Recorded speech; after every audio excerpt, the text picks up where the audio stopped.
My name is Connie Cotter, and I have been a unicyclist for over 30 years. Competitor, coach, I run organization, got a couple world championship titles to my name, a couple world records to my name. The local club, the Twin City Unicycle Club, I've been president of the Unicycling Society of America, and I've been president of the International Unicycling Federation, which organizes unicycling around the world. I've won individual freestyle 3 times. Okay, so if you've never seen a unicycle before, first thing you do is you need to find a unicycle that fits you.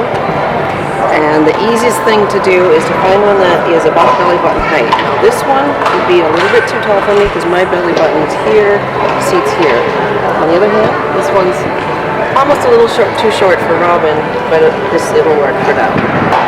If I'm teaching someone who I think is going to stick with unicycling, I find out which foot is going to be their dominant foot. So Robin's standing feet together. Now walk towards me. I purposely look him in the eyes so he's not thinking about his feet when he's walking towards me. And you step forward with his right foot, so that's the foot I'm going to have him put on the pedal first. Now when I do it personally, I'm always a left foot forward, and so that's my dominant foot to put on the unicycle. So Robin, sit on your legs, put your right foot on the right pedal, and then you want the ball of your foot on the pedal, which is the widest part of your foot. Not a lot of people know what that means, so I just say sometimes I say just the toe, but sometimes it's the widest part of your foot over the axle of your foot. Make sure the foot's on straight, not angled in or out. If you have it angled in, you'll catch the crank as it goes around, and then it'll fall right out. Straight on. So, if you have not a lot of people to help teaching, you want the wall on one of the sides of the person. I like hands-on approach, so I'm holding here. I actually like holding hands, but not a lot of people are saying, this is also acceptable. Never do this to your student, even if it's a small 3-year-old. Always hold only from the shoulders on down to the hands. So I'm going to hold on this side so I'm a little bit further away. And then sometimes you can brace it with the foot, sometimes just have them step right up. So step up and don't go anywhere. Hand out for balance, sitting up nice and straight. Look up a little bit, you look about 10 feet ahead, 3 to 4 meters. 10 feet is good, yeah.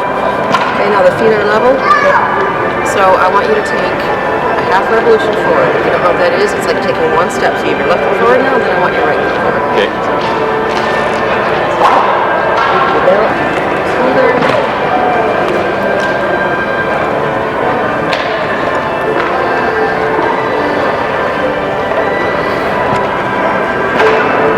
I said earlier that I thought this seat was a little bit too short for Robin.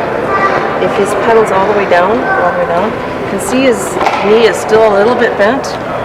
It's a little bit too short for him. And you want all of your weight in the seat, sitting up straight, smile on your face. Having fun? Having fun. Yeah, absolutely. Very good. Okay, so that's the first thing. Half revolutions, feet on the right part of the pedal, and ideally help on both sides. Now, if you've got a classroom with 1 or 2 teachers and not a lot of helpers, what I do then is, maybe get out, start on a nice solid wall. This is not solid, but let's pretend it is for the case of this. Have the kids get on, can you do like my wall, so I have some table, and step up, and they're going to hit the back wall. And then I want them to lean forward, and this is actually kind of important, to lean forward from here, and start pedaling. And do that. Let the unicycle go. You want to have them fall off forward. Some kids, that'll be the way they learn.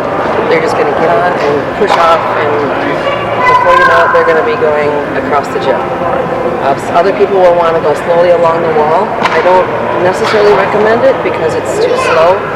But if you've got someone who's a little more scared, they're still putting saddle time in. Yeah, right. Just getting used to going through that bottom spending the time, and that still is acceptable. It's just going to take them longer. After someone can go across the gym, I start getting them to learn how to free mount.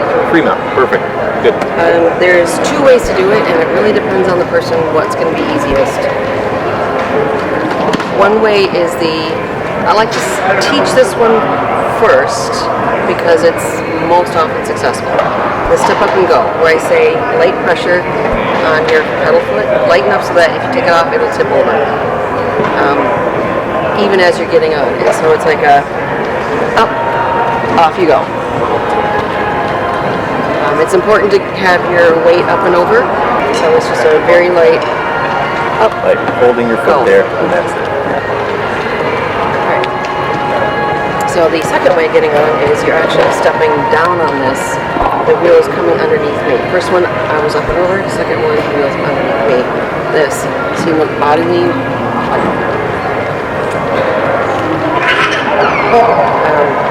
Okay, so that's free mounting. Free mounting. I often like to tell people who are learning to free mount, regardless of the age, work on free mounting. I want you to try it 3 to 5 times out in the middle. If you don't get it, go back to the wall, get on, ride around till you fall, then try 3 to 5 times. You don't get it, go back to the wall. That way they're working on it, but they're not getting so frustrated and they're still working on the riding part of it. Right. Yeah. So, Excellent. Good advice. Good advice. So, turning. You got a big gym, you don't have to learn to turn right away. If you have a small gym, turning's very important. Everybody's got a dominant direction. You may have already noticed, I like left. Go with it when you're first learning. Turn the way that feels the most natural, the way the unicycle is just taking you. To turn the other way is where you have to start working on it. So if I'm turning right, I need to look and kind of turn my body ever so slightly. So I'm going to be turning right. Thinking about it, I need to kind of looking out here, kind of Leading with shoulders. Yeah. Leading in. The biggest thing that I can tell people is to look where you want to go, and then for some reason the whole body follows. It just works. Yeah. Another skill is that I like to teach is hopping. Yep.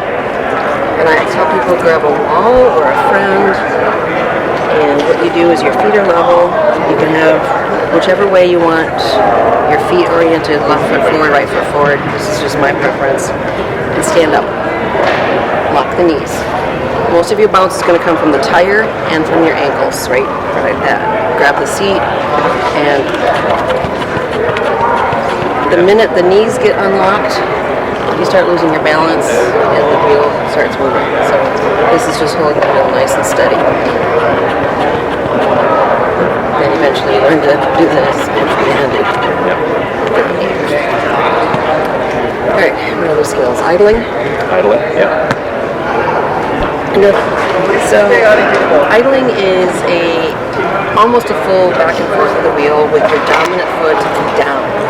And I say put your dominant side against the wall, and then that hand of it forward. So my left foot's down, my left hand's up on the wall. And I'm going to go forwards and backwards around that dominant foot. Sideways a little. See that again? The important thing is it's not my body moving back and forth. It's a pendulum right around my waist here. So as I'm going to exaggerate a tiny bit. So you can kind of see that it's a bit of a pendulum. As you get better, you start pivoting all the way around the waist. And you'll notice that I'm correcting a lot, like left, right, in my balance. It's not a straight line skill.